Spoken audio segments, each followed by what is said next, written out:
Between the hedges, Georgia dogs coming out. War Eagle flying over Jordan hair skies. Hottie toddy down in Oxford, rebels rise. Cowbells ringing in Starkville all night. Rocky Top singing in that Neyland light.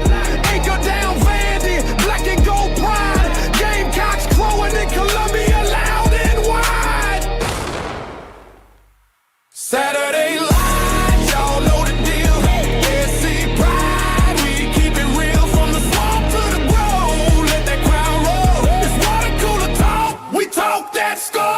Saturday light, y'all know the deal.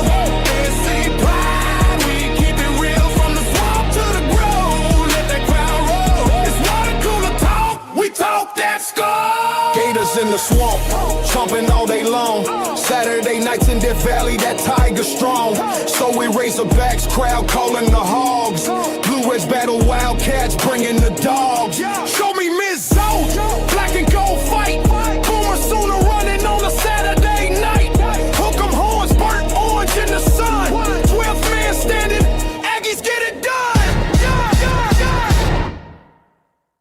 Saturday light, y'all know the deal. SC pride, we keep it real from the swamp to the grove. Let that crowd roll. It's water cooler talk, we talk that score. Saturday light, y'all know the deal. SC pride, we keep it real from the swamp to the grove. Let that crowd roll. It's water cooler talk, we talk that score.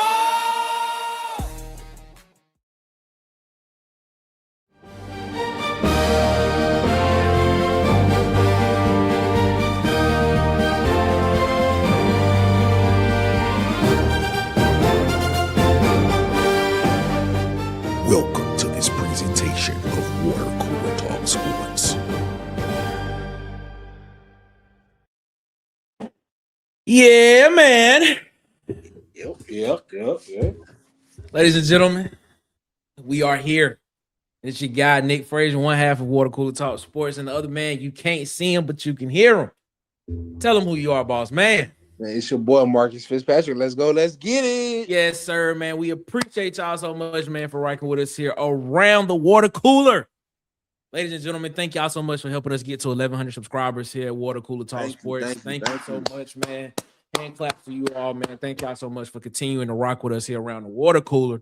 We thank you so much, man. Now we are on our way to 1,200 subscribers by the end of January of 2026, man. We appreciate y'all so much for helping us get to that milestone and working towards our next one, man, because Water Cooler Talk Sports is going that way. Before we get into it, man, as always, make sure that you follow us on Facebook at Water Cooler Talk Sports. Follow us on Instagram and TikTok at the Water Cooler Talk. If you are on Twitter, follow us on Twitter at CoolersPod23. And, of course, hit the subscribe button. Like the video, share the video here on YouTube so you know when we post more videos and when we go live here, man. Help us get to that 1,200 subscriber mark by the end of January of 2026. Oh man, let's get through all the other household things before we get into this conversation, man. Also, man, what I want you to do for us, please, man, make sure you go subscribe to these YouTube channels. At its SEC season, what I got Auburn Test at Tight Sports Alabama Football Megacast. I got DC Wolf over at Auburn Addicts TV. Dustin over at the Up Tempo Podcast. I got B Sharp over at Sharpshooter Sports Talk. Vandy Chris and the Go to Broom Podcast. At the Huggy Beard himself on YouTube and on Twitter. Bubba and the Old Man at Auburn Sports Talk on YouTube as well. JMHO Sports Talk, what I got Coach Sean. On the Block Sports with Coach Carl. And Chopping It Up with Kid Country on YouTube as well. Also, support the people that support Water Cooler Talk Sports. Shout out to I got DJ, Day One supporter. Follow him on TikTok, Instagram, and YouTube at Hollywood_media. That's Hollywood. And follow him on Facebook at Hollywood Media with 2 A's as well, man. We appreciate y'all so much. Tez can't be with us tonight, man, but we're gonna pub this for Tez tomorrow over on at It's SC Season. Make sure that you are on at It's SC Season tomorrow night for SEC trivia on at It's SC Season YouTube channel. It's gonna be fun, very interactive. I'm telling you, do not want to miss it. We're gonna be published throughout the night because we want you all to come over there and subscribe over to at It's SC Season channel. What I got Tez and interact with the channel tomorrow. It's gonna be fun, man. So shout out to our guy Tez. We're gonna be putting that throughout the night as we talk, man. Marcus, shout out to everybody that's in the chat with us, man. We appreciate y'all so much for rocking with us as always, man. Thank y'all so much for continuing to be a part of Water Cooler Talk Sports. I got Auburn Dad for Life is in the chat. What's up, man? Auburn Dad, he feeling some type of way, man. A lot of people feeling some type of way.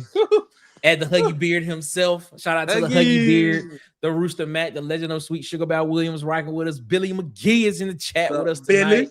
Shout out to Billy, man. My guy Black Magic Rodney Williamson is in the chat. Rodney? Shout out to him, man. I got Wade is in the chat with us tonight, man. Shout out to Wade at Tim the Tool. Taylor is rocking with us tonight, man. Shout out to him. Our guy. There he go. Relax, but this one right here hurt, Timmy. I got a lot to get out my mind about this one. There he Mike, go. what's up, my boy? Mike McKinney in the chat, rocking with us as always.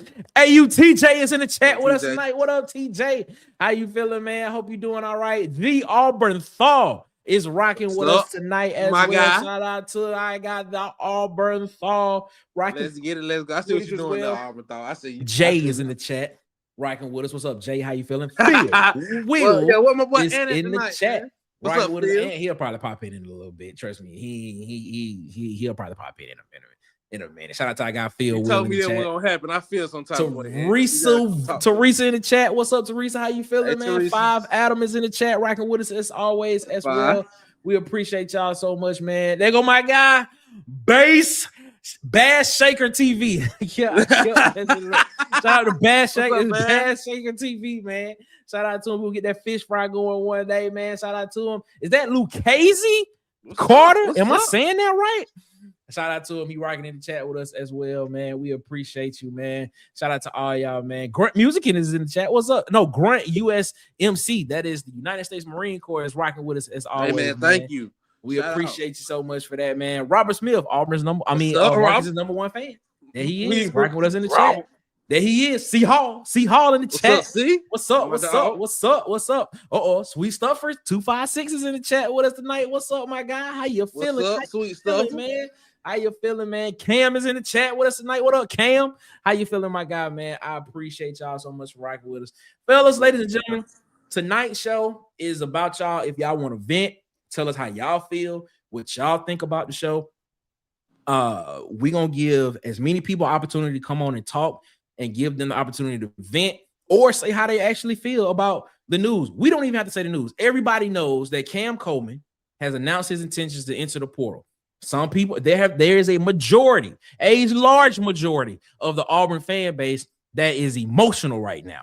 I'm telling you, if you have a Twitter account, it is emotional right now. But then there are some people that are like, okay, let's figure it out. It's the next man up. It is what it is.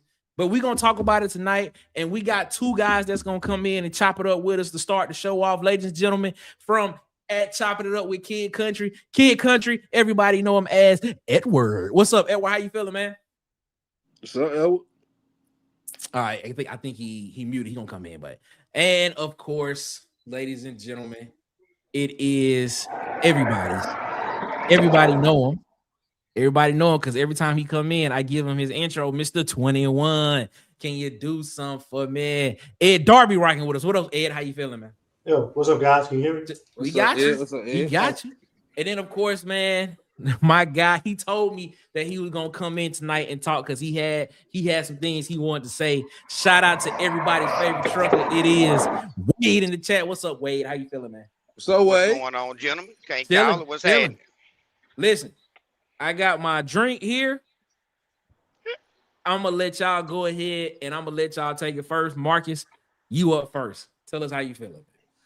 First off, I gotta give due respect to Elwood and Ed because those are the only 2 guys that I have heard say that just overthrow the whole roster.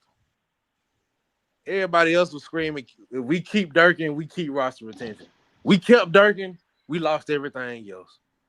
And at this point, I'm waiting because I want to see what pieces he bring in. But man, all I would say is whew. I can't wait to see what happens from this point forward, boy, because woo.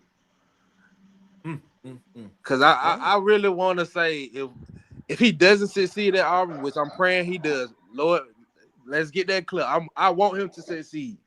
But if he doesn't, we're going to look back at this and we're going to be like, he had a lot of player relation problems, and these were the red flags in the beginning. Okay. Hey, Edward. What's up, man? What's up? Chilling, man. Chilling. Your thoughts, Edward? Oh, boy. I'll be honest with you. You know, a lot of people not going to like my thought, but they my thought. Not your thought. They my thought. Okay. I'm going to get Alex Golish his mid-semester report card. And it got a big shiny F. It got a big old F on it. Wow. Here's why. Okay. I had my AD come out, and I had my head coach come out and say the number one priority was player retention.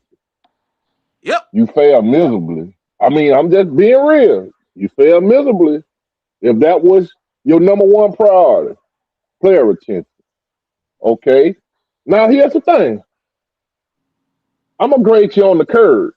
So your biggest grade going to be your semester final, which will be the portal. Now, could you possibly bring that F up to a C minus, a C plus, B minus? It's possible. You know, but it kills me these people just, you know, buy Cam Coleman, this and that. Like, you know, the dude won a good player. It's not his fault, man. Man was in a trash system with a trash head coach for 2 years. Am I going to sit around and wait when I know I'm talented? When I can go over here and win and get some money, I can't fault the kid. You know what I mean? That's what you call business decisions. As a business man myself, sometimes you have to make decisions that's what's best for you and your business. And that's what he did. So I can't knock him on that. But I'm just curious to see how this all plays out. But right now, as of today, you know, I see there's some stuff that I don't like, you know, and we kind of got to let it play out. Maybe that'll disappear, but too many high-level players just walking out the door, you know, and if we saying it's all about the money, here's my thing. The guy that's in the portal from the other school, you don't think they in the portal for money as well. Exactly, Elwood. So you're going to have to pay somebody. So, yes, I can go get a great value brand of Cam Coleman. You know, you can find those. The whole offensive line is gone, bro. Your whole defensive line is gone. Your wide receiver room is depleted. Preach. Okay, Nick, if I buy a car from you, Nick, and you say, Elwood, man, that car got an A1 motor in it. You know, the motor ain't got but 30,000 miles on it. The transmission's just bad. Mm-hmm. Okay, you got a good motor already. Why do I want to come in and replace the motor and the transmission when all I needed was a transmission? That makes no sense. You can turn this into a total rebuild that wasn't even really necessary. So, man, I'm gonna shut up, let somebody else talk, man. All right, okay. We got different of opinions because I already know the one that's coming up next is gonna be different. Mr. 21, what's your thoughts on it, man? Don't care. I told you. I told y'all. Say overhaul the whole thing, bro. I told y'all. Go ahead, Edward. Go ahead. I don't know what you want the head coach to do. You come in, you won't change. You got to make changes. The players have the leverage. What can the head coach do? You don't know. I've been screaming it. You do not know your market until you get in the transfer portal. You have to get in first to know what your market is and what kind of offers you're going to get. Yes, they're going to get some stuff from the agents, but for me, it would be foolish for any star player not to get in the portal. That's just how it is. It's free agency. So this is going to happen at Ohio State. This is going to happen at Alabama. It's going to happen everywhere. As you see my name, I'm rebuild ready. And for me, I just like to sit and think about it. If you guys are fathers or you got a cousin or you an uncle, you're looking at Cam Coleman. He can't be great here. Like this dude is awesome. And he can be legendary, but he ain't gonna do it here. Like we really gonna pay him $4 million just to stay here? We have no offensive line. And as of right now, we don't have a quarterback. And even if we do have a quarterback, we still don't have an offensive line with any starting experience. Dude, we need to let him go and let him go spread his wings because he needs to be either playing with Ohio State, Texas A&M, Texas, Oregon, or even Texas Tech. Because he needs to get with a Heisman caliber quarterback so we can actually see what Cam Coleman can be. It's not going to happen here. But so I look at it we were promised a quick turnaround, though, Ed. Huh? I said we were promised a quick turnaround, though. It's not happening. Not happening. You're not able to keep it. They don't have the leverage. So no quick turnaround. Okay, before we get into that, who exactly said it was going to be a quick turnaround? AD. Okay, so let's make this let's be factual about this now. So you're telling me that John Cohen came out and said that this was going to be a quick turnaround. Yeah. Did you hear the speech that he said that our fan base been fiending for a while? I don't remember him saying it would be a quick turnaround in that speech though. Okay. I'm just being honest. I don't remember that happening. What I do remember him saying is if we had an average offense with what the defense looked like last year, Auburn would have won. Auburn would have been an 8-win team at least. I do remember him saying that, and I do remember him saying when he introduced Durkin, when Durkin did his first press conference, he was basically saying that it was basically talking about the offense. If the offense could just be incrementally better, this team, how many games could we have won? And if some calls would have went a certain way, Auburn is sitting in a different position. I do remember him saying that. I just don't remember hearing the word quick turnaround come out of his mouth. If it did and I overlooked it, that's my fault. I just don't remember that. Oh, okay. Well, I don't think the word is verbatim quick turnaround, but he insinuated it would be a quick turnaround here with this next hire. Well, I mean, the whole plan of what they were thinking was they were able to keep Durkin and keep all the players there. Yeah, exactly, Ed. That's what I'm saying. That's what we all thought. Kind of like in Dream World, because this is our first time going through this. Exactly. This is going to be routine until we get to contracts. That these players are going to get into the portal. Even if Deuce Knight starts next year and has a great season, does not mean you're going to keep him. It's free agency. It's going to be free agency every year. So Ed, do you think players like Jeremiah Smith would enter the portal just to test it out? Where's he? Is that the Ohio State guy? Yeah. Jeremiah Smith. He's already at the top. I would consider Ohio State, Oregon, all these other teams that are up there at the top right now. They're in the perfect position. I'll say this. He was asked a question today at media days for the Cotton Bowl. He was asked a question. This is the question that he was asked. This is not the verbatim quoted question that was asked of Jeremiah Smith. The question he was asked was, if Miami was further along when you were coming out of high school, would your decision to of where you would have played changed? And his answer was, yeah, definitely, for sure, it would have changed. Meaning that he would have went to Miami. So here's the thing, and if you, all right, you know, if you take anything to that, and you like to, you know, play devil's advocate and like to prognosticate about what potentially could be, who's to say that Jeremiah Smith may not hit the portal and see what Miami can give him next year, even though he's in a great situation at Ohio State? If they want the money, it just depends. Just asking. Let me get Wade. Yeah, loyalty, that stuff is gone, man. Let me get Wade's thought. Wade, what's your thoughts? Well, for me, it is. It hurts that Cam is leaving. My biggest reason why it hurts, though, because I feel like if Brown comes in, you got a quarterback that can get him the ball. You got a offense that they're gonna run that is gonna get you a lot of single coverage, and we know that single coverage on you doesn't work. Yep. It doesn't work at all. And then if they do go with the too high safety, they're gonna run the ball. He's not afraid to run the ball like we couldn't get in the past. So either way, Cam's gonna eat if he stays. Now that's me personally. But Okay. he may be going, go get the money, going somewhere where he can win. He don't know what it's gonna look like. So can't be mad at him about that. But I feel like if he stayed and Brown comes, because I got confidence in this coaching staff just by seeing what they did before they got here. And even though we don't keep everybody, because a lot of these kids were getting paid just to be here anyway, because we were losing. Yep. You got top 10 recruiting class and you losing, you got to be paying these boys some money. Yep. Get them to come. Because that's the only way I probably would have went. You got to be paying me some good money. So, and I know they said that a lot of the stuff is probably incentive based. Well, that's fine. Let me go out here on the field and show what I got so I can get more money. Even the coach, you know, his paycheck is going to be incentive based. So but I think it's going to be all right. I don't know if all of them going to leave. They going to test the waters, but they may stay. Some may stay. Okay. Okay.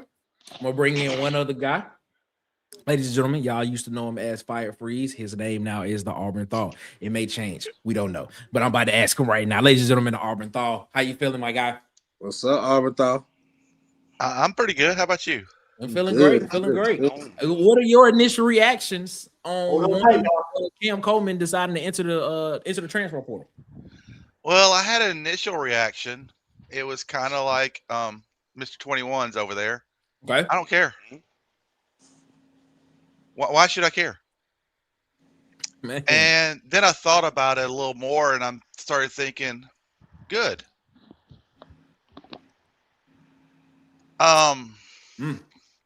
Is he a supremely talented, impossible to replace generational player? Yes. I'm not going to say a word about the boy's talent. I might could say something about his maturity. I remember some nonsense in his freshman year, wiping his social media, wiping references, unhappy with the situation. I mean, there were rumblings last year about him leaving because he was unhappy. But some of these kids are just, I got to get the attention. I'm going to wipe my media so everybody can come and ask me what's going on type situation. What does concern me a little bit is, like somebody mentioned in the chat earlier, he's got the same agent as Deuce. He does. Yeah. And that agent is hardcore Texas. He is.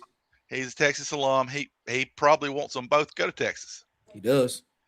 So if it's true that his parents want to stay at Auburn, somebody has to be in his ear. And the biggest influence I can think is this agent who wants him to go to Texas. That same agent's in Deuce's ear. But I want to respond to something Marcus said. The whole player retention thing, we kept dirking for player retention, but all the players are leaving anyway. All of Ron Roberts' players and all of Hugh Freeze's players are leaving. Yeah. Xavier Atkins, Elijah Melendez, you hadn't heard anything from them yet. Those are Durkin's guys he brought in. But Crawford, Ken Lee, all these offensive players, they're Freeze guys. They're Ron Roberts guys. They weren't Durkin guys. He took them over, and they stayed when he first got here, but they were kind of Ron Roberts, Hugh Freeze guys, all of them. If you look at it that way, you know, Durkin, the studs he's brought in are kind of still here. So we haven't lost everybody. Now, things could change. Atkins could leave. Elijah Melendez could leave. But you see what I'm saying? They could leave, but I think they're staying, and those are Durkin's guys. And some of these younger corners that have potential, we've seen little flashes of them with the playing time they've got. They're staying. So it is what it is. All these players are leaving. They only had a year left, basically, the major ones anyway. When you're talking about the corners, you're talking about Singleton. I'm not Singleton, Simmons. I'm just waiting to see how Cam makes the exit. Is he going to go out and do what Malcolm did? Is he going to burn the bridges behind him and show out? Or is he actually going to show some maturity and just, okay, I'm doing what's best. I feel what's best for me. I'm good with if he's doing what's best, what he thinks best for him, even if he's getting bad advice, he's doing what he feels is best. But don't burn the bridge on the way out. That's all I'm saying. Well, here, okay. There's reports out there, and Auburn Thaw has hinted at it, that he wanted to stay at Auburn. And it's where he wanted to stay. Family wanted to stay at Auburn. He wanted to stay at Auburn. Because if there was any type of reasoning behind him, if he did want to leave, this probably would have happened week and a half, 2 weeks ago, or something like that. There's a reason why this took so long to be announced. Because there are agents and other people who have influence and things of that nature that kind of help decide where these guys go and play football at. And the narrative is they want him to be associated with a bigger brand than Auburn football. I want to ask y'all this question. What does this say about Auburn? Now that you know that information, what does this say about Auburn as a brand? Is it still desirable as people think that it is? And I want to start with Auburn Thaw on this one. I believe it is. Okay. But there's a lot of unknowns right now. We've just gone through 2 bad coaching administrations. And you got to look at it. It's like, okay, if I'm, nearing the end of my career, do I want to sit here and be part of a rebuild when I can go and win something? Because Auburn is going to be a rebuild. Too many years of line neglect through 3 administrations. You didn't bring in enough linemen. You didn't develop the people you brought in. You didn't concentrate on it. I think it's desirable. If it wasn't desirable, how were they still wanting to come here with the hope that Freeze could turn it around? Even after 2 losing years, he was getting players in. That tells me it's still a desirable location, but it's starting to wane if we miss again. Yep, I agree with that. But think about it. Tennessee was a desirable location under Fulmer and all those years, right? With Manning and all that stuff, right? Then they had a decade in the doldrums with bad coaching hires, bad administrations, and it was a joke. Nobody wanted to go there. They got the right coach, and it's back because it's a legacy site. If you get the right group and they turn things around, it becomes desirable. Auburn's that same situation. We're in the doldrums. We're teetering on that edge of just becoming completely irrelevant for a decade. But we got to hope this hire does what Josh Heupel did and brings us back to where we're supposed to be, where we've always been. Okay. Ed, your thoughts on that? Oh man, I'm gonna keep it real. I mean, you are where you are, where you stand at this moment. So, I mean, historical, yes, but as of right now, it's tough. So, I do agree. I agree with everything that Wade said earlier, man. It sets up beautifully, but when you think about it logically, even if we do get Brown here, for Brown to get Cam Coleman the ball, who is blocking? Cannot do this outside in, and that's the reason I don't have any emotion or anything about Cam Coleman leaving, because that money, we have to focus on the offensive defensive lines. We got to. They start playing with the toys and stuff on the outside until we get all that set up first. Now, you could go into Portal and do some changes and things could happen, but I think things changed for Cam Coleman, in my opinion, when Connor Lou wanted to go to the draft. And then Chapman, even though he was bad last year, even though they didn't help him, he's getting the portal too. So you're replacing your entire offensive line, and then you don't have any experience on the line. Mm-hmm. Mm-hmm. It just logically, you would go somewhere else if you're a receiver. So yeah, Okay. I do agree with Auburn thought. Yeah, it's got to get corrected now. So, I want to have this conversation. Let's you said you all state that you want to go if with Cam Coleman entering the portal, you want to go somewhere where you can win now, is what you're saying. Okay. Let's put some parameters on this. Let's say, all right, Cam Coleman wants to go somewhere he wants to win now, but he wants to stay in the competitive conference that is the SEC. All right. What school are you looking at that you're looking at and saying that is as stable as you may think it is, that's not going to be in the same situation that Auburn is next season? And what I mean by that, Auburn has a new coach. Auburn will be breaking in potentially a new quarterback. Auburn will be breaking in potentially a new starting offensive line, and potentially some new pieces on the defensive side of the ball. But the core of that will still be intact on the defensive side of the ball. You look at Florida. Florida has a new coach. Potentially going to be looking for a whole new offensive line. Potentially going to be looking for a new quarterback and wide receivers. You look at LSU. LSU is going to be looking for a whole new offensive line. More than likely going to be looking for a new quarterback, and they have a new coach. Texas A&M, you still have a coach there. You're going to be breaking in a new offensive coordinator. The quarterback that's there more than likely will be back. And one of the receivers that you were throwing to that was on the team last year has just announced he's going to the NFL. You look at Texas. Texas is going to be breaking in majority of a new offensive line. They're still going to be receivers at Texas with Ryan Wingo. He's still going to be there. And Arch Manning's not going away. And we didn't really see what Arch Manning could be for real. With the hype that was put around him from the beginning.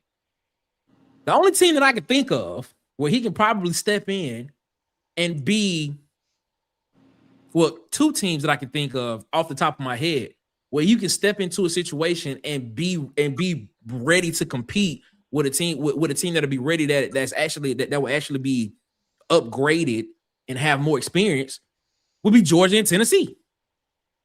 Joey Aguilar will be back at Tennessee as the starting quarterback. Gunnar Stockton would be the starting quarterback back at Georgia. Majority of the offensive line at Georgia will be back. Majority of the offensive line at Tennessee will be back.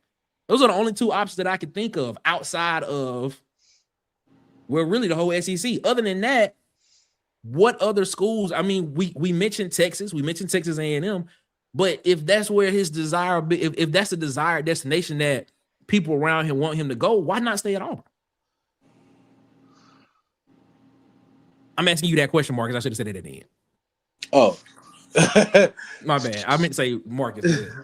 Oh, well, Texas A&M, I think it would be a good fit for him. But from the people who I've been talking to, they said that he has been in conversations with Alabama, man. I don't know how reliable that is. I mean, how accurate that is, but they said he loved that environment. Derek Nix, being their receiver coach, he had some friends on the team that came from Central with him as well, man. And I guess he visited Alabama a lot when in high school, so I'm hoping that doesn't happen. But man, that's what I've been hearing. Right, Alabama. Well, Alabama will be breaking in a new quarterback as well. A majority of their offensive line is going to be gone. You know, I'm just saying. Austin Mack, Keelan Rush, who will it be? What's your thoughts? What's your thoughts about that, Wade? You bring up a great point. Like I say, me personally, I mean, I think they're gonna get the offensive line straight. Got $30 million in NIL. You stick around. They got a quarterback coming for you that's got some experience. They ain't gonna get an offensive line that's got some experience. I think you're gonna be in a good place. That's just me personally. That's my outlook on it. I may be wrong, but that's what I'm hoping for anyway. That's what happens. But it just about everywhere else you go, we gonna deal with the same thing. I mean, and then Texas, of course, they got that oil money.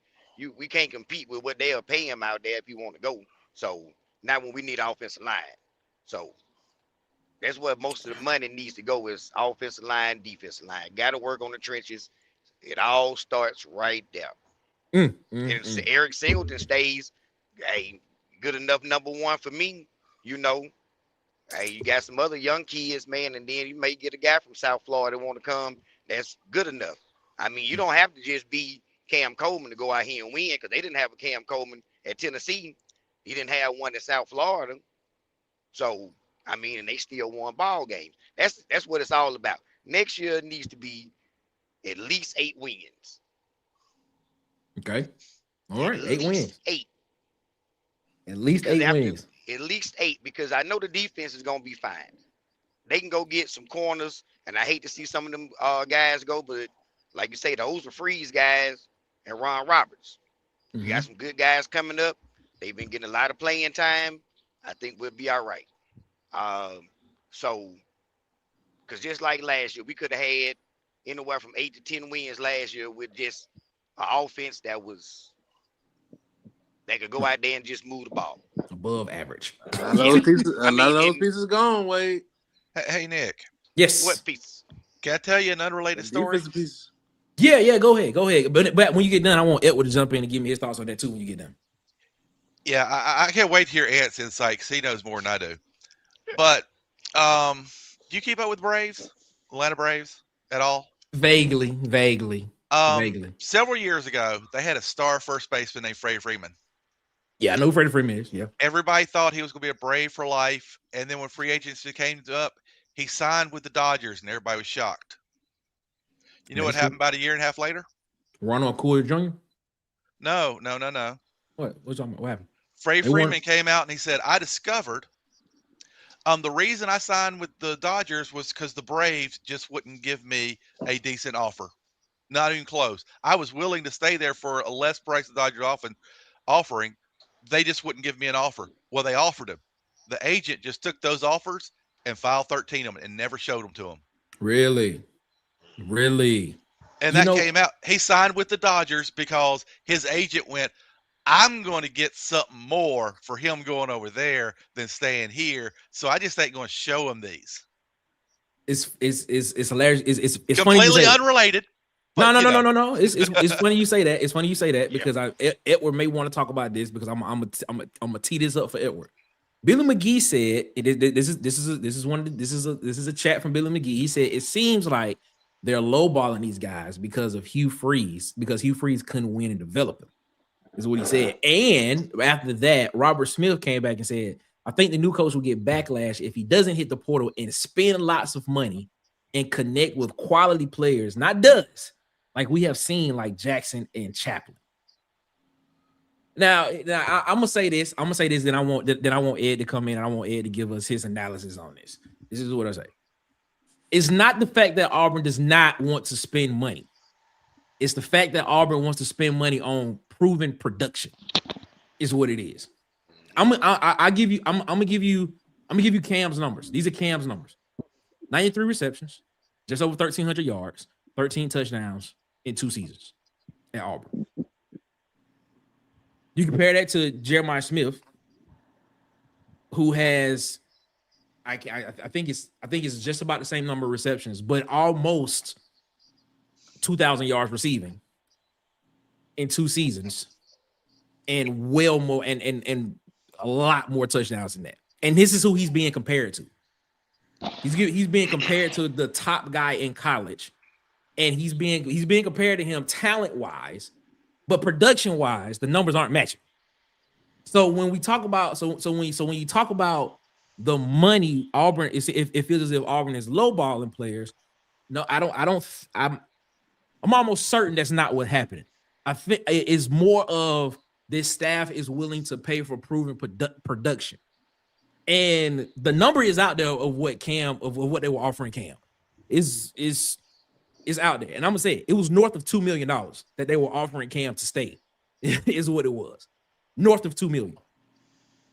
But I don't know if he saw it or not. Maybe he did, maybe he didn't. Or maybe he just felt as if he wanted to test his value on the open market, which he has the right to do, because as Ed said, that's what NIL is now.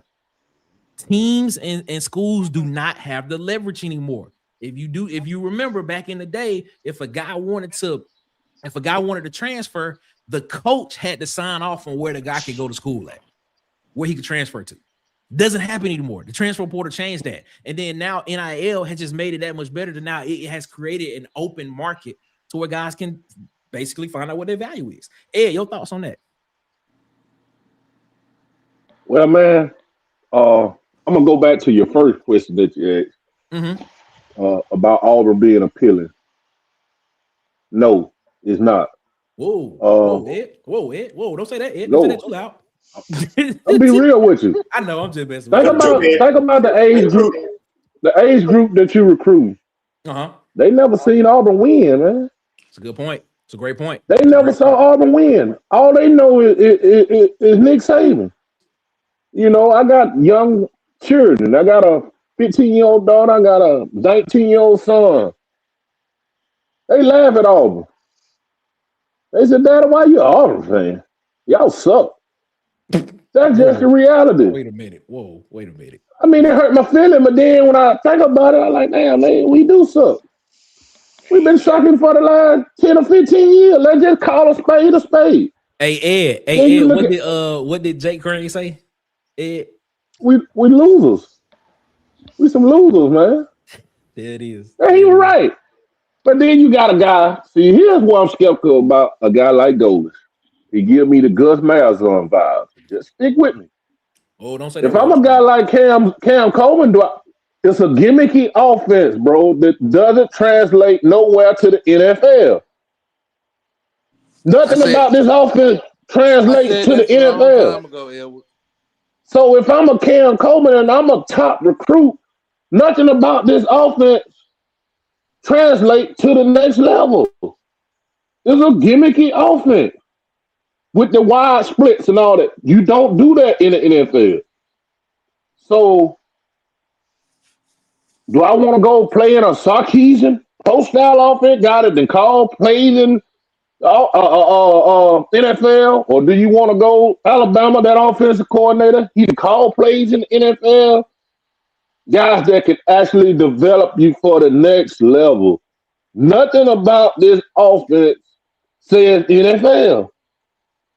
We done saw this movie before, guys. It's a gimmick. Gus did it. It put up numbers. It put up points. But sooner or later, people are going to adapt to it. You heard the Auburn guy, Ricardo Lewis. You heard Anthony Schwartz when they went to the NFL. Guy didn't even know how to run routes, bro. Who out of this offense you seen that's doing anything in the NFL? All this run and shoot stuff. You don't see these guys making plays on the next level. And here's my thing.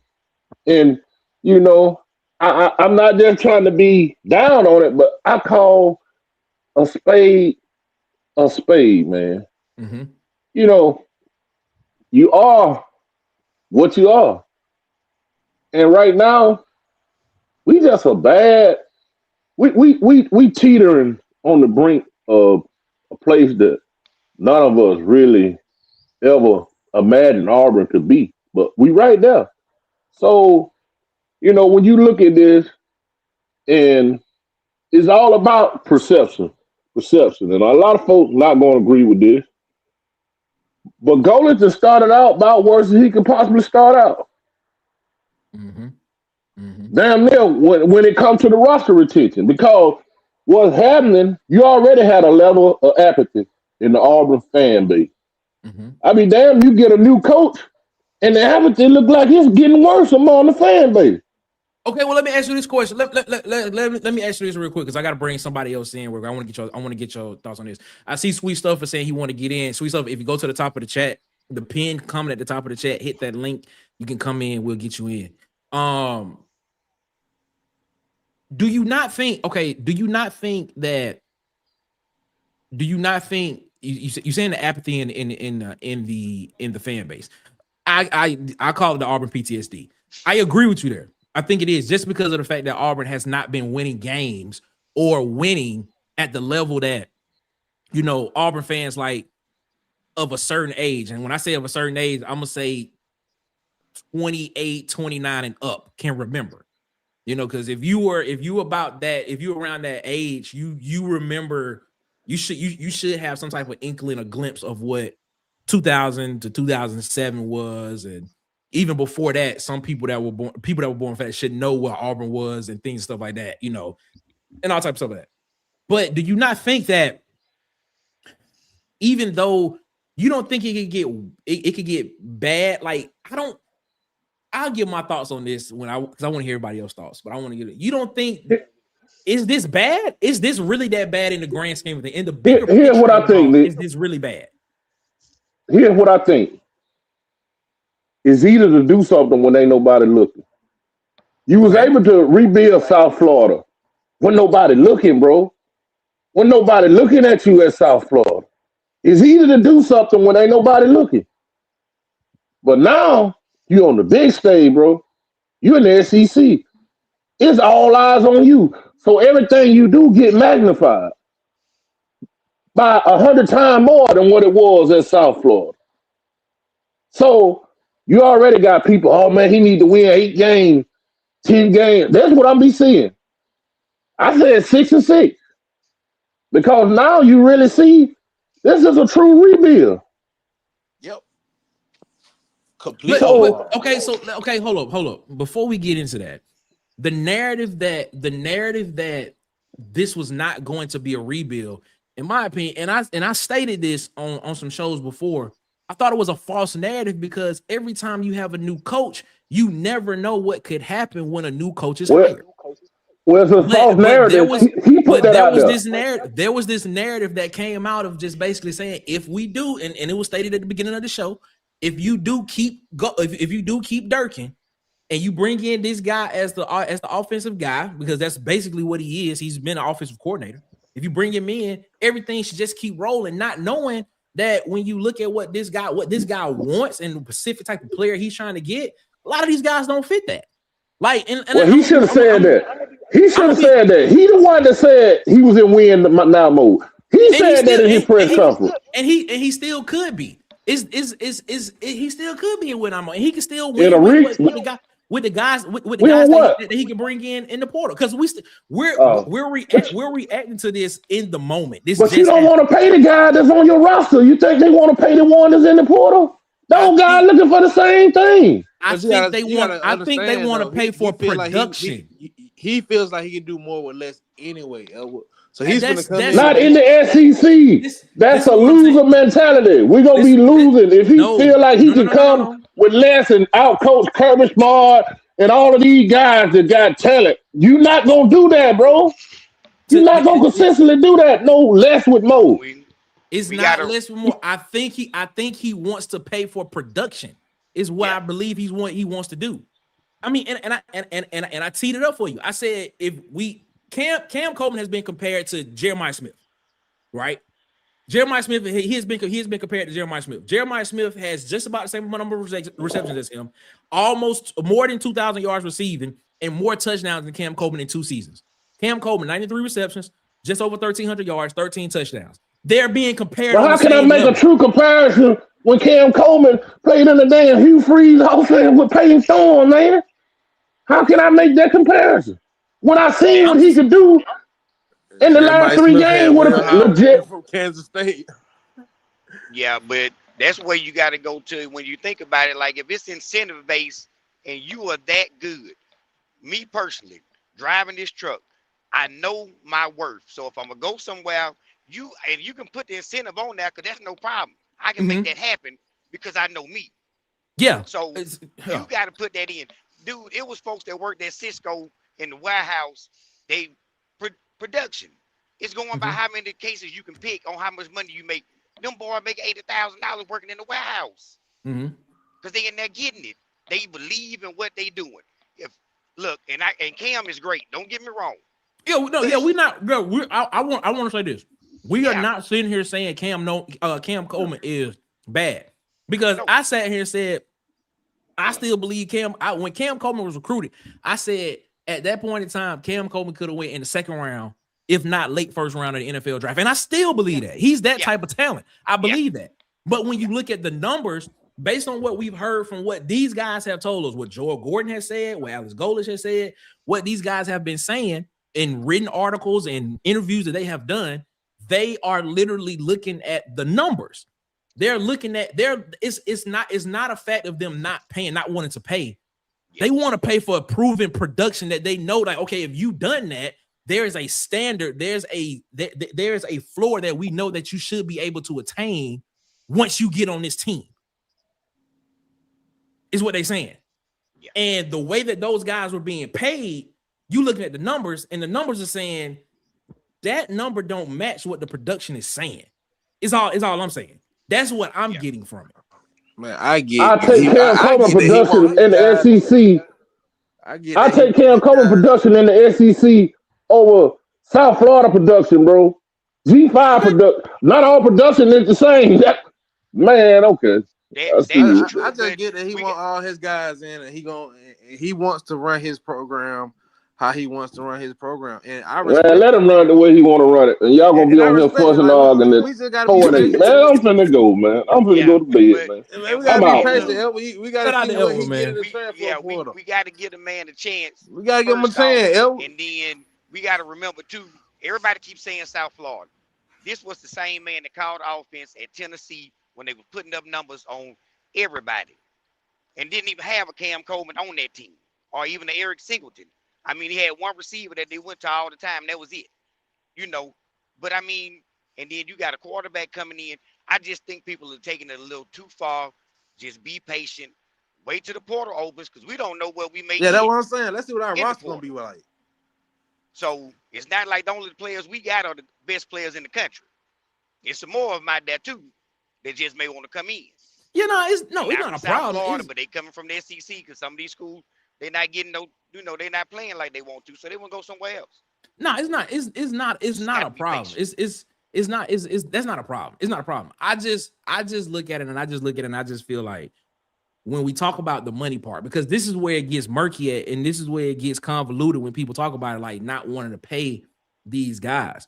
I just look at it and I say they not wanting to pay these guys because the number and the production that they showing doesn't match what they were already getting paid. So and I just liken it to the NFL. That's what I just liken to. I literally liken it to the NFL. Guys are in a pay range based on what they based on a comp of a player that's similar to them. Like, you're not about to pay this. You're not about to pay a linebacker Fred Warner money if they're not doing Fred Warner things. You're not about to do that. Now, the quarterback market in the NFL, that's different.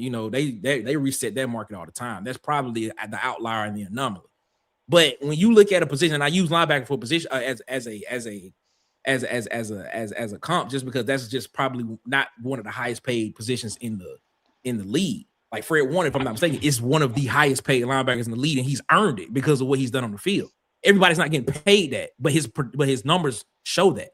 I'm gonna bring in before that, I'm gonna bring in two people. Bring in our guy, Sweet Stuff for 256. You saw him in the chat, and I'm gonna bring in our guy, Mike. Here they go, Sweet Stuffer in the chat, and Mike in the chat. What's going on, fellas? How y'all feeling? How you feeling, man? How y'all feeling? What's up? What's going on, Mike? How you feeling?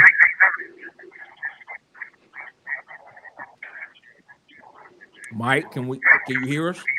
We hear ourselves. We hear the feedback from Mike. Yeah, we're gonna let Mike work on that real quick. No, that's not Mike. That's Sweet Stuffer. Is it? Yeah, that's you. That's you. That's getting feedback from him. We're getting feedback from you.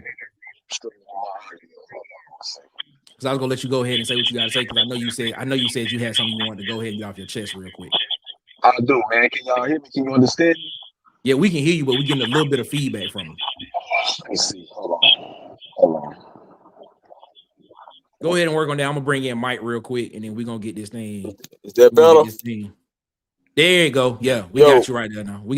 There you go. All right. Yeah, man.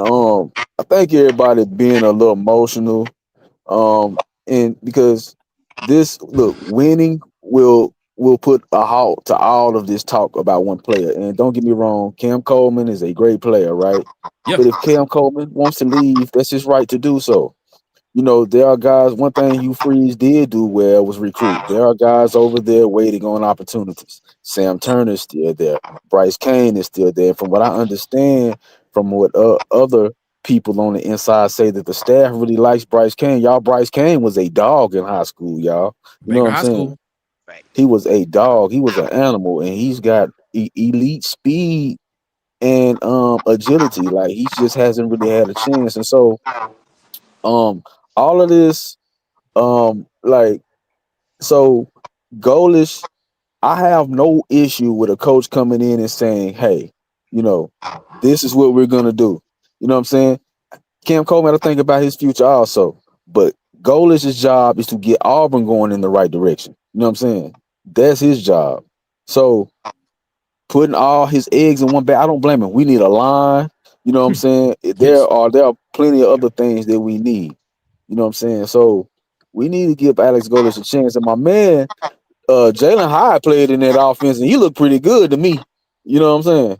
He played in the NFL right now for the Giants, if I'm not mistaken. And him and Cam Coleman about comparable, same size and speed. Do y'all not think?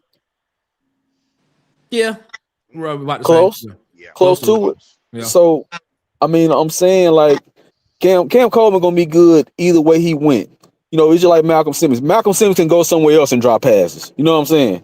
That's what he can do. You know what I'm saying? And so, that's how I feel about it. You know what I'm saying? Like, so I'm not hyper emotional about all the people that's leaving. If they want to leave, let them. You know what I'm saying? Auburn will be okay. Look at over the past 5 or 6 years. Look at all the people that have left Auburn. How many of them have you heard of on any other teams doing anything? I'm waiting. Sub-Zero's doing pretty good this year. I was just gonna say. Who is that? Keon Scott. Keontae Scott. Oh yeah, he doing, but he couldn't cover nobody at Auburn, so what does it matter? Well, no. When he was a safety, he was great. Moving to outside corner, his skill set didn't fit that. Yeah, but he's back to his natural position, and he's doing great again. Safety, yeah. Oh, okay. Well, that's one.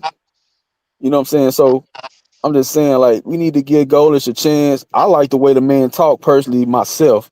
He seemed like he about his business. He seemed like he said a process. There's nothing wrong with a process. You know what I'm saying? I love football, but I went to a powerhouse high school in basketball. You know what I'm saying? My basketball coach, it was the same thing.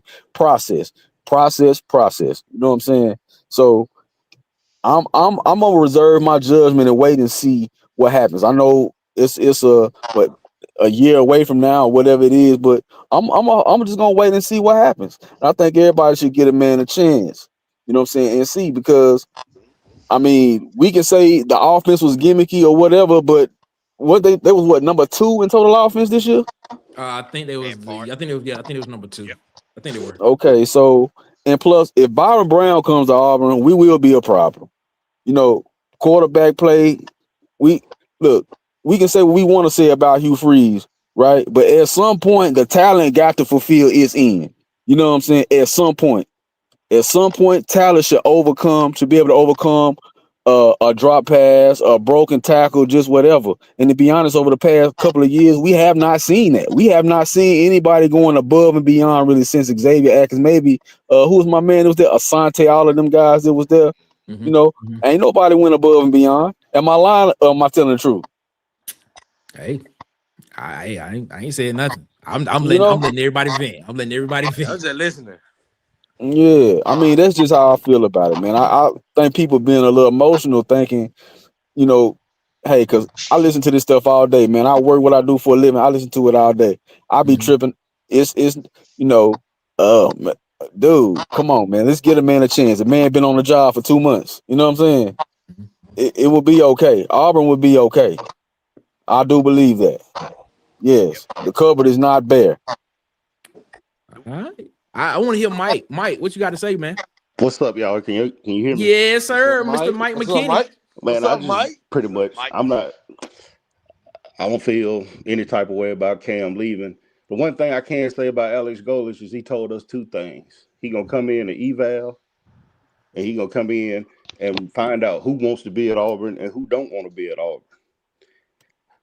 I mean, from looking at this man's offenses from the past 5 years, he gonna come in and say, "Bro, you don't fit my system, and you're not gonna fit in my system." Not saying that Cam or anybody else would have or could have, but you can't come in and say, "Well, this is my job, and I'm gonna do it the way I want to do it." And I feel like that's what he's doing right now. What have we won in the past 5 years? What have we done? When is the last time we had an explosive offense? Gus Malzahn was here. Bro, I was in 2017. my 20s when last time we had an explosive offense. Like, Yeah. I mean, the way I look at it, that man said, "You don't fit my offense, so you're not gonna play here, and I'm definitely not finna pay you $2-3 million." And I've seen no type of production from anybody on this team. You can show it to me, or you can prove it to me, but how do I feel giving you $3 million and I've seen nothing? And you got to learn the complete playbook. That's just my opinion on it. I mean, there's no what. How much worse can we get? You know. Well, okay. The package for Cam Coleman was well north of $2 million. Let's put that out there. He was going to get paid either way, and he's going to get paid wherever he goes. Is what it is. To me, Cam Coleman is just the jumping point for this. You know what I'm saying? He's the outlier. The talent that Cam Coleman shows and what we've seen him do, especially towards the end of the seasons, because it's freshman season it happened, and last season it happened. Towards the end of the season, you start seeing him, ball out. The talent is, you see is there. Wherever he goes, he's going to get paid. That's not the issue. The issue is, like, when we talk about the other guys that are leaving, and Cam Coleman's face is on this, his back is on this thumbnail because, well, he just entered the portal. But the thing about it is, when we talk about the money part, I just want people to understand that it's not the fact that Auburn doesn't want to pay. It's the fact that Auburn wants to pay for proven production. That's all it is. Yeah. And when we talk about guys that are coming from other leagues, there are a lot of guys that are playing on. There are a healthy amount of guys that are playing on SEC rosters right now that did not play in the SEC last season. They came from other schools. They came from either G5 school, or they came from Big 10 school, ACC school, Big 12 school, and they are playing on these rosters now. And some of them are contributing. Chris Murray was on the roster this year at Auburn, and he contributed. He contributed as well. He played well in spots when he got a chance to get out on the field and play. I just want people to understand that. I just want y'all to know that it's not about not paying. It's the fact that they just want to pay for production. That's all it is. That's it. I have no issue with that. I think that's the way it should be. And by the way, while we talking about losing Cam Coleman, did y'all not see that poop in the cooler that we had commit to us today? You know what I'm saying? I mean, so we gonna be okay. You know what I'm saying? We have not had a lot of catch and make things happen, guys, in a long time at Auburn. You know what I'm saying? Yeah, Sammy coaching them, they couldn't catch a slant, but they could catch one in triple coverage though. You know what I'm saying? So it's been a minute since we had anything like that. I think everybody should calm down and just wait till next August, and we gonna be okay. You know what I'm saying? We're gonna be okay. Cam Coleman is one player. You know what I'm saying? One. Yes, he's talented, but he's one guy. Man, this is just my opinion. No. All of this is everybody's opinion. This is how everybody feel. Ed Darby has been quiet, and I want to see if Ed Darby has anything to say about what has been said within the past couple of minutes. Yeah, the thing that gets me, I just hate this. Yeah, for me, I hate the discussion between the G5 and the Power Four. You play here, play there. I mean, these players move around and play everywhere. Plenty of examples of people coming up from G5, coming to SEC and playing ball. For real, if you can play ball, you play ball. Yeah. The other comment, man, I wish Ed was still here. This gimmicky offense, every offense is gimmicky. And we've already heard from Wallace that he's already adjusted his offense when he went to Tennessee. He adjusted it when he got down to USF, and he's going to adjust it again when he gets up there to Auburn. That's the difference between him and Gus Malzahn. Yeah. That's the difference. He's going to adjust his offense to wherever he goes and to his personnel. That's what we've been screaming for like the past 5-6 years. So yeah, that's the thing that just drives me up the hill with the Power Five. I'll give the example of Shedeur Sanders. Shedeur Sanders was a 4-star QB coming out of high school. Was going to go to Florida State. Then his dad took the job at Jackson State. He went to Jackson State. The whole thing you heard when he got ready to leave Jackson State, oh, he played for the SWAC. He was a 4-star QB coming out of high school. He could have went anywhere. But you just labeled him as a SWAC QB and he can't upgrade. I can't stand that, man.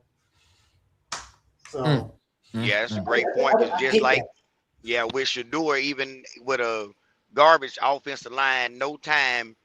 The 2 Heisman finalists last year, he had a 77% completion rate compared to the guys that were up for the Heisman, but he was on a losing team. So you can't, like you say, man, if guys can play, and a lot of these guys, they don't know how to evaluate talent too.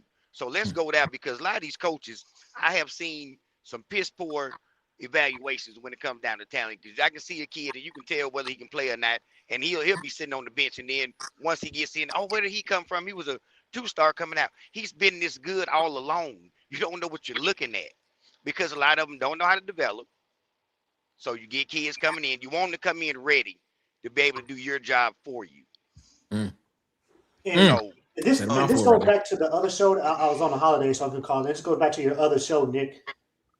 If I am a 3-star quarterback or a low 4-star quarterback, and they're trying to bring me in at Texas or Ohio State behind some jugger like Arch Manning, and then they're going to recruit somebody behind me, I already know they're going to recruit somebody else next year. They're paying the transfer portal they're paying the transfer guys. Why wouldn't I go to Tulane or somewhere like that and ball out and play for this 1 year and then get paid my money as a transfer? Yep. That's going to be the route moving forward, not for the top tier quarterback guys. I'm talking about those 3 stars to low 4-star QBs that got like a 90 rating. That should be your route from now on, going somewhere else and getting on the field playing and then taking that transfer money the next year. Yep. Because I believe that's where we're moving. Yeah. It's going to be cool. Yeah, I agree. Get players in the high school and everything like that, and you're going to get some of those players to come up and you can build. I think this is going to go to the transfer portal. I think Deion Sanders had it right from the get-go. It's kind of hard for him to do it in Colorado. But why am I going to spend all my money on these guys at high school when I can go get these guys that have proven numbers in the transfer portal, even though it's at a G5 or somewhere? And it's just like my guy just said, it's about evaluating and seeing guys who can fit your system. Yep. Cooper Kupp played at Eastern Washington. You don't think he could have played in the SEC? Yeah. I do believe for me, like everybody else has just said, let's just wait until we get to next year, because I believe we're going to see a whole new Auburn next year, and that's what we need. All this other stuff with all these older players and stuff that we have, we wanted to do roster retention because I think that was just an obvious step that you needed to do. You're going to try to at least try to keep Cam Coleman and some of these guys, but if they don't want to be here, then they got to go.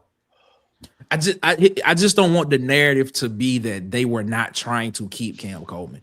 They were offering him north of $2 million. They were offering him like $2.6 million to stay. That's a lot. That is an investment of saying we want you here. Like I just don't want that narrative to just be like we were not. They were not trying to keep him, because they were. They knew the talent that he was, and they knew what he can contribute to the offense. I just don't want that narrative to get out that this coaching staff was not trying to retain him, because they made him a priority from the jump. I just think most folks wanted. I'm not sure what Ed wanted, or the people who think like that. Did you want him to just come in here and just keep paying people, so we can just keep up with the Stars and the Joneses? I guess I don't know. At some point, it has to stop, though. They're going to pay for the players, but put that money, like I said, into the offensive line and defensive line, and then if stuff works out next year, let's say we get these 2 South Florida receivers, and we pay them $800K a piece. And we have a functioning offense. Are we going to be mad now that we got USF guys running around here catching passes? I don't think so. Not at all. So, in that vein, Nick, let me address a comment in the chat from earlier that I noticed. What comment? Okay. Big Jink 8573 saying that saying we need winners. I thought it was Freed's fault, and now we saying the players was at fault. See, I think you're hearing something we're not actually saying. Yeah. Hugh Freeze was at fault, but the players did fail, and they're losers because they failed. And Hugh Freeze made them fail, but they're kind of at fault and they're kind of not. Hugh Freeze was soft. He didn't hold anybody accountable.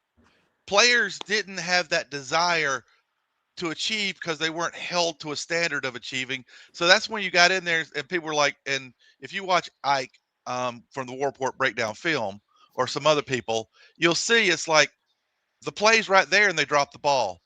The ball hit him in the hands, he's dropped it. That is players, they're talented, but it's like, oh, okay, it's okay. I'm not that worried about not succeeding here. They were comfortable. Hugh Freeze made them comfortable in losing. He instilled a losing culture in them. And so some of them need to go just to break up that losing mentality that is instilled in this player base right now. We're not saying the players are at fault. They're the ones at fault and Freeze wasn't at fault. It is Freeze's fault. But he lessened the players that he was coaching. If that makes any sense. And I just want to address that because I'm thinking people are hearing us saying, you know, these players were losers. They couldn't win. They couldn't win with Freeze. If they would have had a better coach with a better mentality and a better culture, they probably could have won. But we won't know because you become what your coach is. If your coach doesn't care that he's failing in critical situations, and it didn't really look like he did because he wasn't willing to put in the effort to fix it, then the players are going to follow suit of that. They're going to have that same mentality. Yeah, So I saw that, and I just wanted to clear up what I was trying to say. I think a lot of us are saying we're not blaming them for being the fault of Auburn failing. It was Freeze's fault, but Freeze sort of rubbed that off on them a little bit. Got you. Let me get everybody's last thoughts before we get out of here.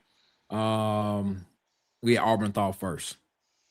You know, I mean, everybody knows I didn't really know much about Golish. He wasn't my choice. But I like the attitude he's showing. Yeah, we're losing some players, but again, it's that mentality thing. We're keeping some players. We're keeping some players that maybe we don't even know about that. I mean, we said Hugh Freeze kept the best quarterback on the bench on the third string this year on this team. Who knows what else is there? I remember Tommy Tuberville benching his entire line in the middle of a game in Florida and bringing in a bunch of untested freshmen and they end up being better players. You know, it is what it is. We've got to wait to see what happens in the portal and see what happens as he goes forward before we can really judge him. And I've said I have no clue in the world whether he succeeds or not. I hope he does, but I like the mentality and the attitude he's bringing. There it is. So even if it goes horribly wrong again, and I'll be devastated, it's still War Damn Eagle till I die. I ain't gonna pull a Kid Country and go, I'm out. I ain't with y'all losers. I'll be a loser with all the rest of y'all. Man, no, man. It was good people, man. I know he's in his emotions, man. But you know, you get people like that. It's like, you know, even when I hate the coach, and people know I didn't really like that last coach. I mean, not personally, I just didn't like him as a coach. But it's like I still rooted for the team. I still root for these players to win. And like I said, as long as you don't pull a Aiden Holloway, a Malcolm Simmons, and trash program on the way out, I wish you all the luck in the world in your next stop. There it is. Happy New Year, everybody. Shout out to Auburn Thought, man. Appreciate you, my guy. Auburn Thought. Sweet Stuffer 256. What's your last thoughts, my guy? All right. Yeah, my man had a couple of interesting thoughts, and I feel the same way. You know, on day one when Golish came in, when he was asked about recruiting, he said out of his mouth, and I agree, man, who cares about stars? You know what I'm saying? You need to evaluate the player and the player that fits. Like I said, the guy that committed, that guy from Georgia, whatever, that little receiver, he looks pretty good, and Auburn is going to be okay. You know what I'm saying? So with that, I'm willing to just wait and hold. You know what I'm saying? Hold all my thoughts about it or whatever until we see. But like my man said though, Goalish seems to be about his business, and it's not blaming the players. It's not. But the players were the ones on the field. We can say what we want to say about Hugh Freeze. Hugh Freeze didn't drop that pat. Malcolm Simmons, why was that against Vandy? That wasn't Hugh Freeze. That was Malcolm Simmons. You know what I'm saying? So there wasn't Hugh Freeze that overthrew Cam Coleman. That was Jackson Arnold. You know what I'm saying? So, you know, hey, just need to just take a little chill pill and see, man. I appreciate y'all having me, man. Thank you. As always, man. That's Shout out to what's up, Sweet man. Stuff for 256, man. Shout out to our guy, man. We appreciate him so much for rocking with us. Wade, my guy, Wade. What your thought process is? What's your final thoughts when we get out of here, man? Oh, now Wade just left. Okay, Wade. All right. Hey. All right. Out of Ed, the thing, dude. what's your final thoughts when we get out of here? Ed. My thing is, I mean, this comes with change. I'm behind them. This, like you said, it may work. We don't know what's going to happen, but I'm behind them and support them because we need new change. You know, this word that we've been talking about this whole past week, culture. Yes, we need that. That's the number one step. We finna see a whole new one now. So yeah, I'm behind them. I just need everybody else to get behind them. And like I said, we just gotta move on, man. We gotta let go of the past for us to have a future. This man is not. I don't know what Marcus and them are freaking out. This man is not just going to only bring in G5 or USF South Florida players. We do need some of those South Florida players because he needs help installing this culture within the team. He can't do it by himself. Mm-hmm. It's just not on the coaches. So we do need some of these South Florida players to come up here and help these other players get on the program. And then out for the Cam Colemans of the world, I hope everything works out. If he does come back and he gets that $2 million, my dude, I need to see you. I need to see that leadership from you on the field, sir. If you get paid all this money. Preston Howard drops the ball. I need you in his face. I don't need this. I'll be waiting on the coaches. It's on you. You the leader of the team. So that's what I'm looking for. I'm looking for that. Remember the Titans, that culture, that leadership on this team. I don't know how many wins we're going to get. We don't know what our team is, so I can't give a win total. But like I said, just everybody just calm down. I'm getting a little tired of seeing the. I know we do this for the headlines, for the YouTube and stuff with the panic. I know we do that for the clicks and stuff, but it's just like calm down, man. We're gonna see what we're gonna get. We're gonna get some players in, man. So we're gonna see where we're gonna be at. So yes. Just put your seatbelt on tight, Marcus. We're gonna be all right. Shout out to Mr. 21. I'm not panicking. Like I say, I'm chilling until I see what we do in the transfer portal. Oh, okay. Like I'm chilling. Like I said, there's some G5 players that got better records than what we got right now. I don't care what level they play on. Hey, all I would say is, if you look back at this moment, if he doesn't succeed, we can look back at this moment and be like, well, he had a lot of player retention problems in the beginning.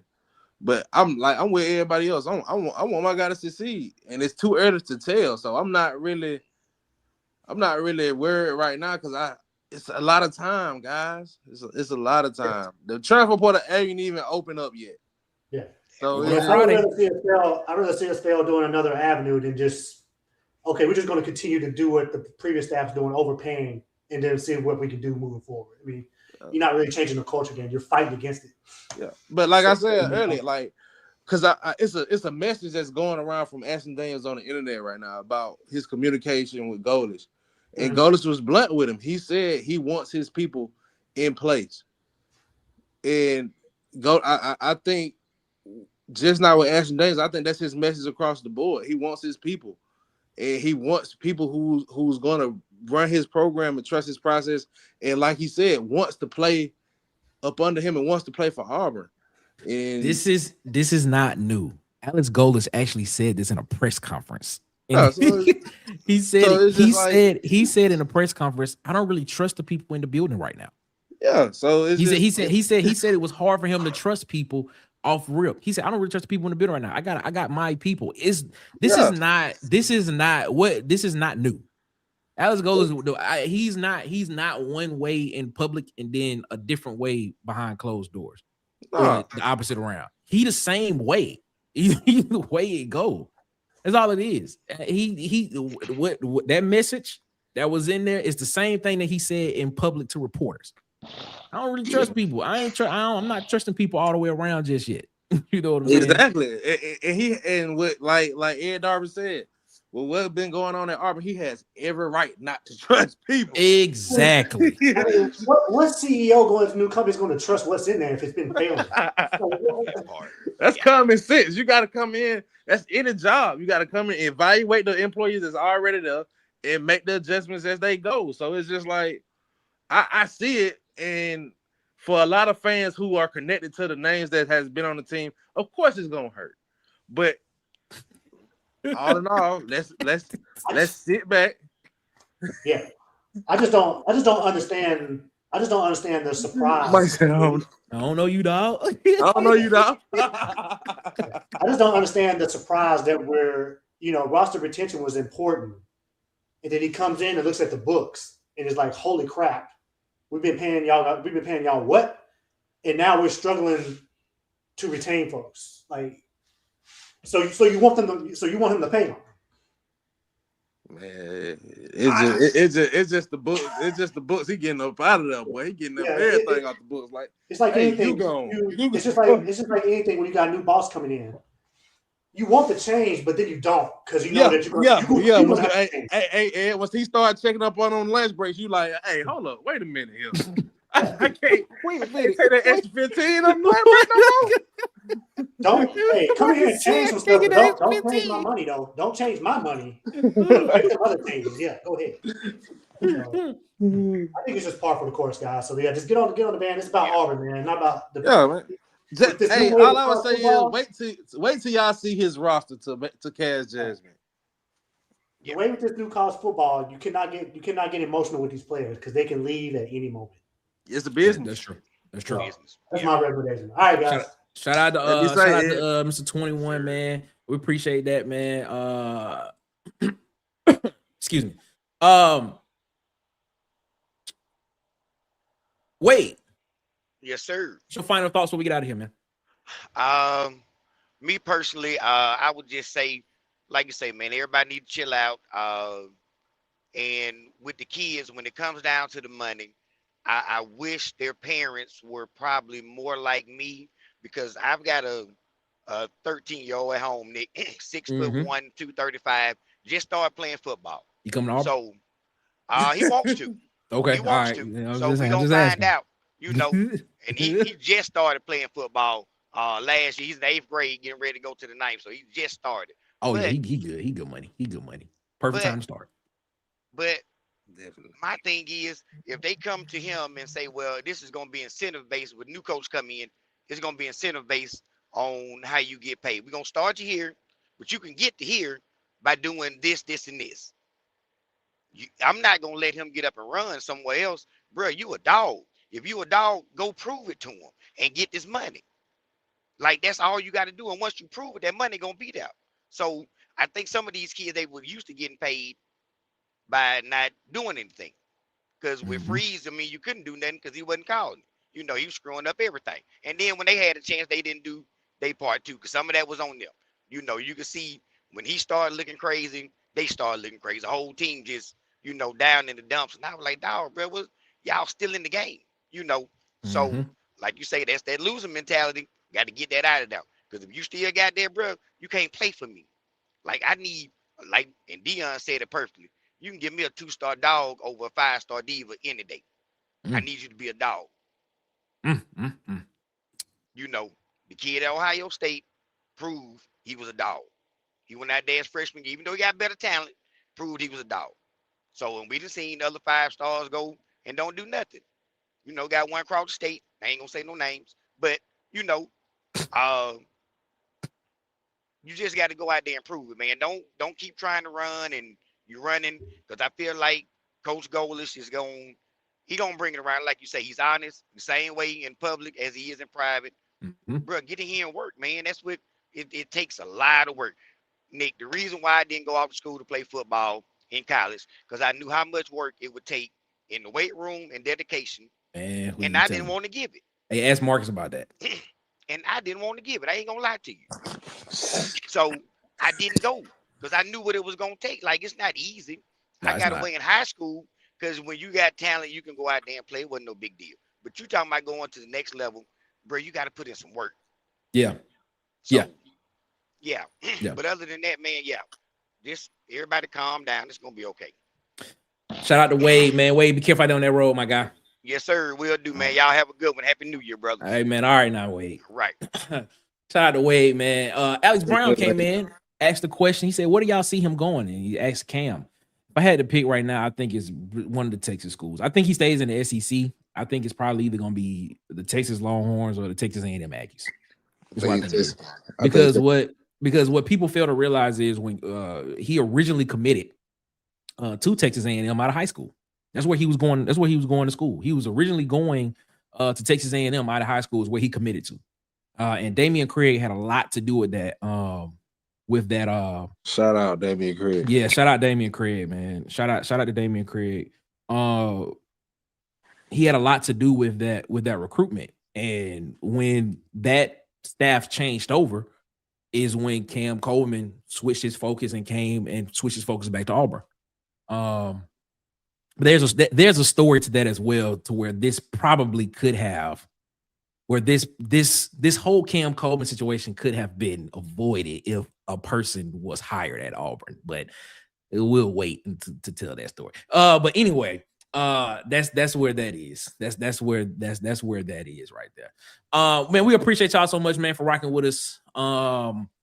Here around the water cooler as always, man. Before we get out of here, man, I want y'all to do me a favor. Go subscribe to these YouTube channels at It's SEC Season. What I got: Auburn Tez, Tight Sports, Alabama Football Megacast on YouTube. Auburn Addicts, what I got: DC over there on Auburn Addicts TV. Dustin over at the Up Tempo Podcast. I got B Sharp at Sharpshooter Sports Talk. Vandy Chris over at the Golden Broom Podcast and at the Huggy Beard himself here on YouTube and on Twitter.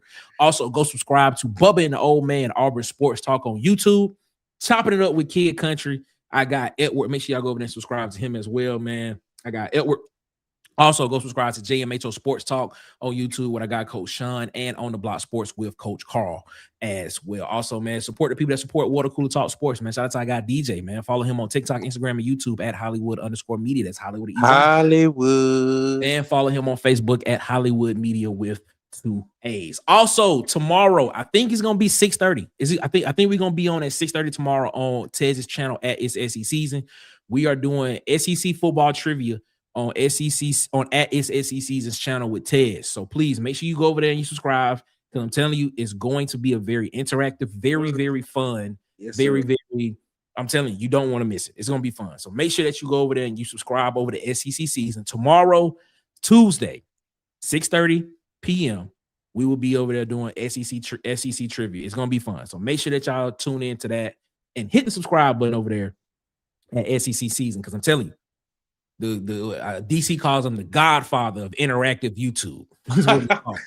So shout out to Tez with that, man. And as well over here, Water Cooler Talk Sports, man. We appreciate y'all so much, man, for continuing to rock with us, man. Video come out every single morning, Monday, Tuesday, Wednesday, Thursday, Friday, 7 a.m. Central Standard Time. Make sure you check those videos out, like those videos, hype those videos up if you don't mind. Indeed. And of course, we are live here Monday, Wednesday, Fridays for the live shows, 8 p.m. Eastern, 7 p.m. Central, here around the water cooler. We appreciate y'all so much, man, for rocking with us, man. Shout out to everybody that was in the chat with us tonight. Huggy said, "Are you doing a show Wednesday?" I'm thinking about going into the locker room Wednesday, because I'm thinking about it. Miami and Ohio State play Wednesday night. So I'm thinking about going to the locker room Wednesday night and just having a New Year's Eve watch party. I'm thinking about it. Let me know what y'all think about that. If y'all want to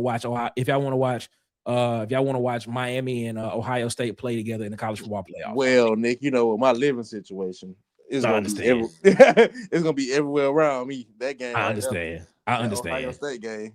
That makes sense. That makes sense. Everywhere. Yeah, that makes sense. I agree with you there. That's right, because you up there. That makes sense. Yeah, those are everywhere. Lord. So yeah, man, I'm thinking about going into the locker room and doing a watch party Wednesday. So we'll do that, man. But make sure that you follow us on TikTok and Instagram at the Water Cooler Talk. Follow us on Twitter at the Coolest Pod 23 on Twitter, and please make sure that you hit the subscribe button here on YouTube, so you know when we post more videos and when we go live here around the Water Cooler, man. Trying to hit 1,200 subscribers before the end of January 2026. We want y'all to continue to rock with us and help us hit that goal there as well, man. Water Cooler Talk going to the next level, and trust me, we got big surprises and we got a lot of things that's coming out to make us legit media. I'm gonna keep saying that word, legit media. They know who I'm talking to when I say that. Stamp it. We gonna be legit media. They gonna have to recognize us. The rejected will be respected. The rejected will be respected. That's what they say. You know what it is. Is that Curtis? Is that Curtis? Is that Fifth?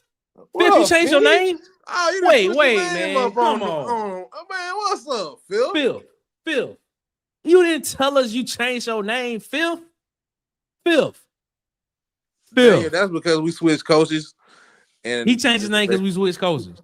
No, I'm talking about dude said we suck at basketball and football. I was like, I'm talking about Daniel Diddy.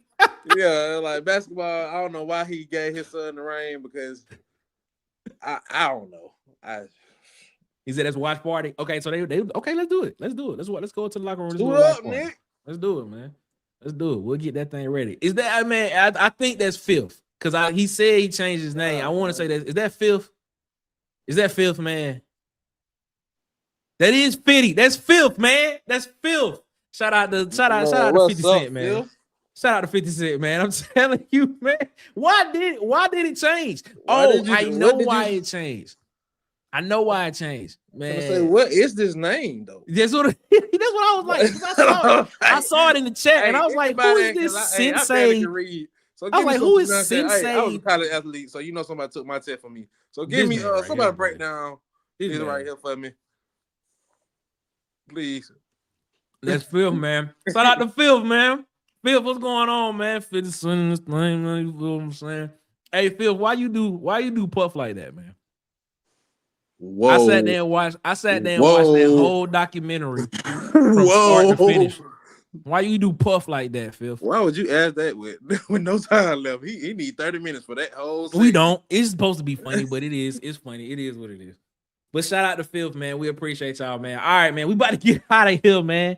We appreciate y'all so much, man, for rocking with us. Marcus, we got to say before we get up out of here, man. Hey, man, y'all be blessed, man. Come back in the locker room. I guess we having a locker room Wednesday, so y'all come enjoy some Ohio State and Miami football. That sounds horrible, but yeah, you know, we'll be, man. Oh, yeah, man, y'all be safe, man. Be blessed for real, though. All right, man, we're gonna get out of here, man. We'll be back Wednesday, 8 p.m. Eastern, 7 p.m. Central, back around the water cooler, man. New Year's Eve is what it will be. New Year's Eve, we'll be here, man. Grind don't stop around this thing. Grind don't stop. He said I had to bring the dart to the light, like Carol Ann. Shout out to Phil, man. Shout out to him, man. We appreciate you, man. Shout out to everybody that's rocking in the chat with us, man. Huggy Beard, of course, man. No PBS energy around here. No PBS energy around here, man. We shout out to him, man. All right, man. Let's get out of here, man. Y'all have a good one. Better yet, yeah, man. Y'all have a great one. Y'all be blessed. Make sure y'all get the man upstairs above his, because he deserves all the praise and all the glory. Ladies and gentlemen, until Wednesday, 8 p.m. Eastern, 7 p.m. Central, we'll be back around the water cooler, going into the locker room. Ladies and gentlemen, it is one love. Guess what? We out this thing, man. Y'all be easy. I holla. Peace. Y'all be out.